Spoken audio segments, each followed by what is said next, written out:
No, not.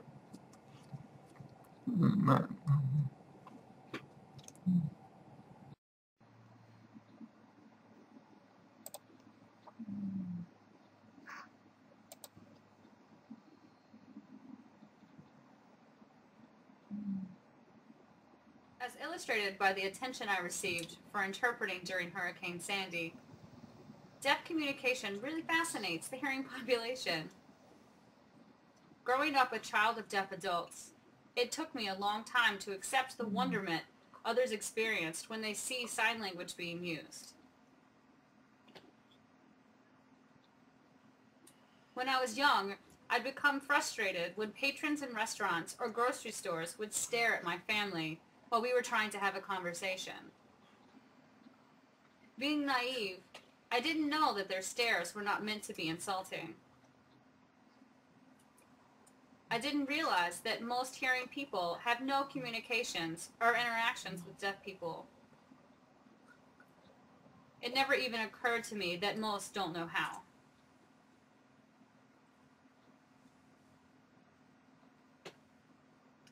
Until I was in the second grade, I simply assumed deafness was a societal norm. It was hard for my young mind to envision families who did not enthusiastically sign to one another over a dinner table. Other children's curiosity regarding ASL, which was the primary language of my household, helped me to begin to see the divide that exists between deaf and hearing cultures.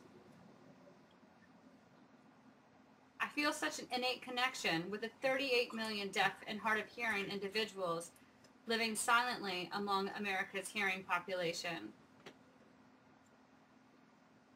Sign language is the third most widely used language in the U.S.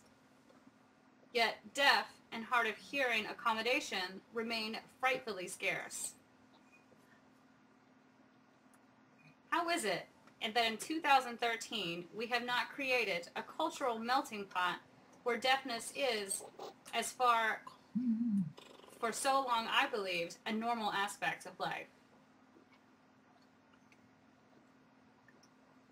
By remaining separated, both cultures lose so much opportunity to learn from one another. Deafness is by no means a disability or impairment. It is just a different way of using your brain to experience the world. I wish there was a way to make the whole population understand this. I feel as though my heart and soul are deaf, but I have the ability to hear. I view my multicultural background as a strength, and the struggles of my deaf family members as an inspiration to weave deaf culture more closely into the fabric of this country.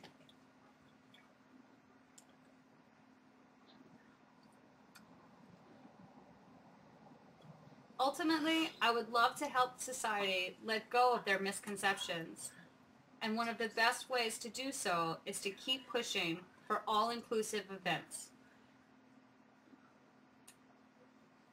When hearing people become so used to seeing competent ASL interpreters signing away on stage without being spoofed on SNL or going viral, we will know progress has been made.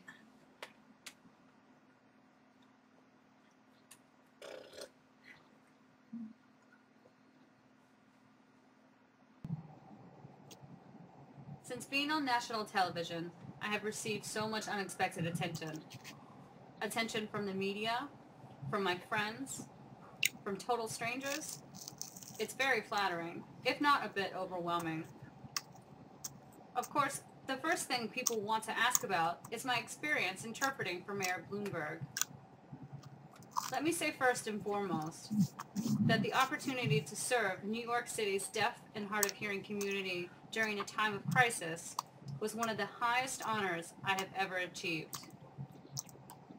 Prior to Hurricane Sandy, I had worked with a number of jobs underneath the mayor's office, but had never worked with Mayor Bloomberg directly. When disaster hit, the agency I work for selected me to be on Bloomberg's team of interpreters because they recognized my professional capabilities.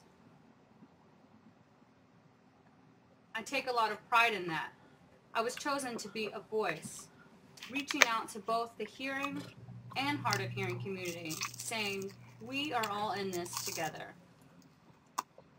It was stressful, yes, but the positive responses have been really encouraging. It's almost impossible for an interpreter to walk into a press conference regarding an ongoing natural disaster fully prepared. Like most interpreting jobs, there was no script or briefing. I did my research on the train en route to City Hall, keeping myself up to date on what exactly was occurring. Since I knew my audience was going to be very broad, I decided to employ methods which felt most inclusive to the full spectrum of the deaf and hard of hearing community. Which meant, in addition to American Sign Language, I would mouth the words very clearly. This seems to have sparked a lot of discussion about my signing style. My style of ASL is very expressive. I am so comfortable with ASL because it is my first language, and I have always used it to communicate with my mother, siblings, nieces, and nephews. I understand the need for facial expressions and active body movements, particularly when expressing uncertainty, danger, or consolation, as I was during the hurricane. The fact that I received so much attention for simply doing my job has raised the unfortunate truth about accommodations for the deaf and hard of hearing in America. That my use of ASL struck so many as a novelty shows how unfamiliar most hearing people are with this language. In the wake of that experience, it is my hope to use all the attention for good. In 2012 pop culture society, media is an integral part of our day-to-day lives.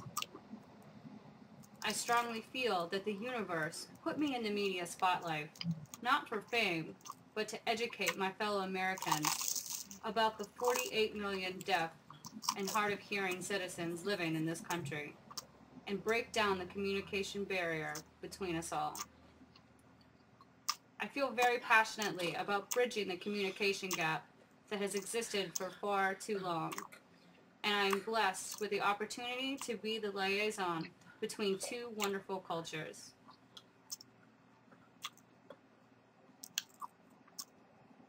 Thank you for visiting my blog. I sincerely hope you enjoy following the active pursuit of my destiny. If you would like to contact me to discuss my services, please check out the contact link at the top of this page.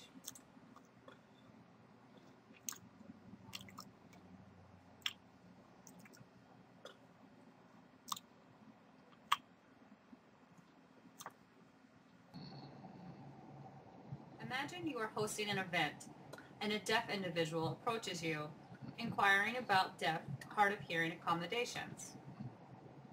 This happens every day in a variety of venues, in both the public and private sector. What do you do? How do you communicate? Had you even considered this situation? One of the biggest barriers between deaf and hearing cultures is the simple act of requesting an interpreter.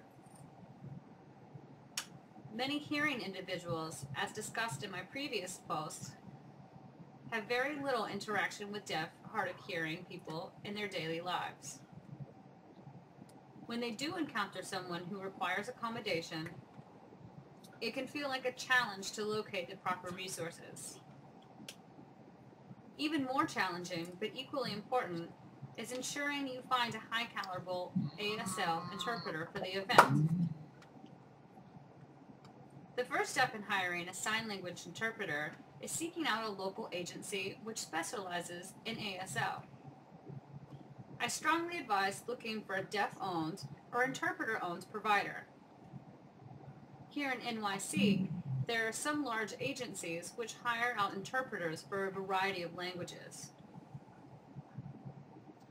Sadly, these businesses often add ASL to their roster to make more money, with little regard for deaf culture or the quality of the interpreter they provide. A deaf-owned or interpreter-owned agency will have the best resources to ensure your deaf, hard-of-hearing patrons receive the same experience as your hearing patrons. Equality is the ultimate goal.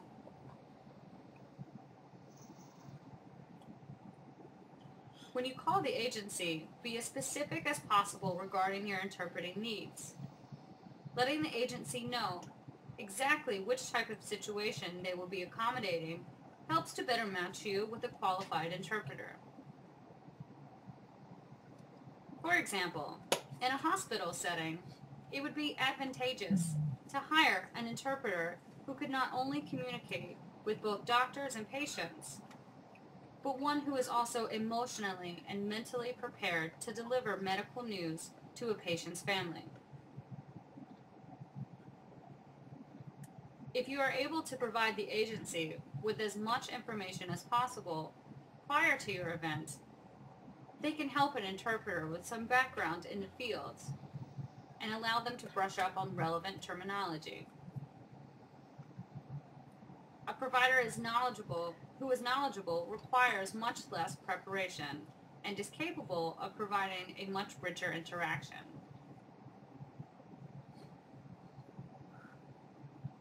A professional interpreter will know exactly what to do when they arrive on the job.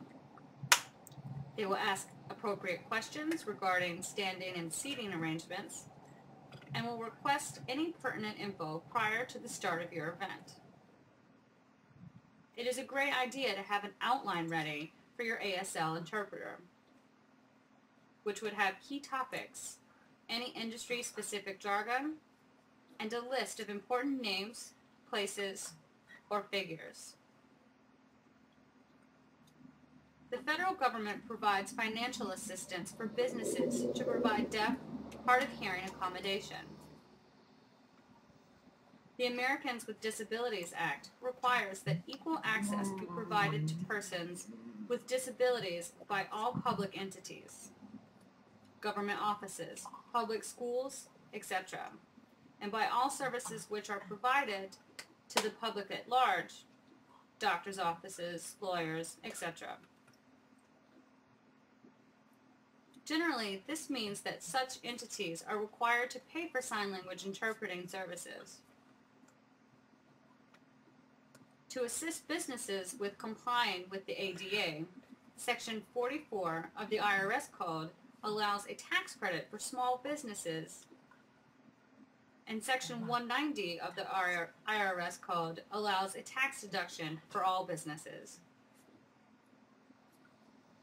This credit can cover 50% of the eligible excess expenditures in a year, up to $10,250.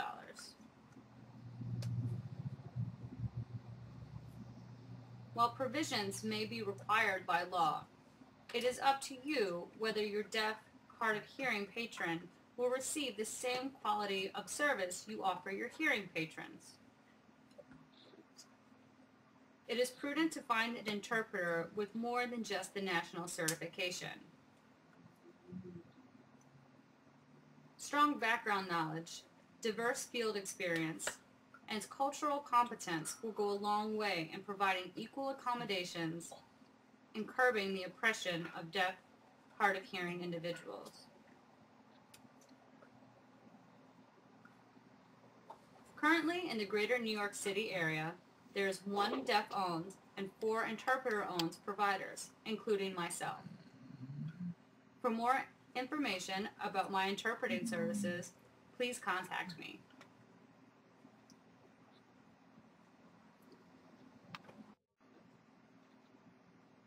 Right now, New York City is positively radiant with the bright lights of the holiday season.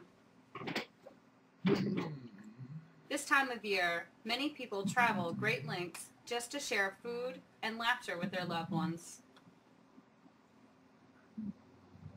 For some families, though, the greatest distance is not a physical one.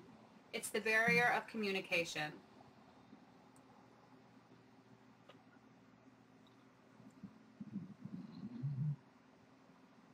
The gift of understanding is one of the greatest gifts you can give your deaf or hard of hearing family member. Imagine you are sitting at a table full of people you've known your whole life, but you're not able to talk to them or follow the conversations.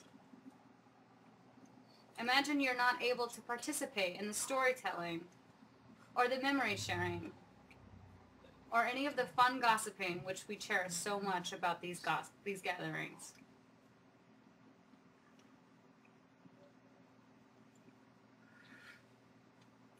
Imagine how much difference an interpreter would make. How wonderful it would be to have someone else take the intensive work out of relaying a conversation so that the whole family can feel relaxed and included. Providing your deaf or hard of hearing family members with a professional interpreter is an extra consideration that goes a long way. It breaks my heart to hear about people feeling left out of their families because of a difference in language. In the modern age, a time when we are so caught up in the many means of socializing, it's tragic that the most intimate gatherings cannot be thoroughly enjoyed by all.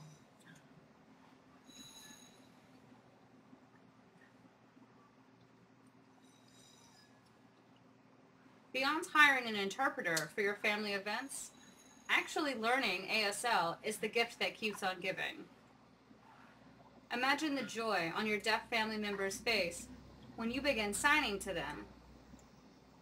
Surely it will be a great treat for everyone if you step out of your comfort zone to break through the silence, and your deaf family member will certainly not be judging for you trying.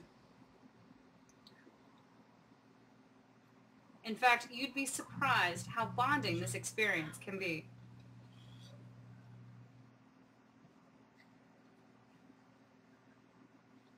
When planning your get-togethers, look for a competent interpreter for your deaf or hard of hearing guests. If you have deaf family members, please think about how meaningful your efforts to truly converse with them will be. Treat yourself or your whole family to ASL lessons. Don't let another year go by where your deaf friends and family members can't share in the jokes, the conversation, and the trips down memory lane we so affectionately associate with the holidays.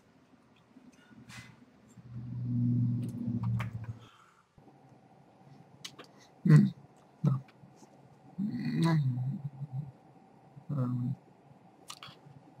Yeah, watch.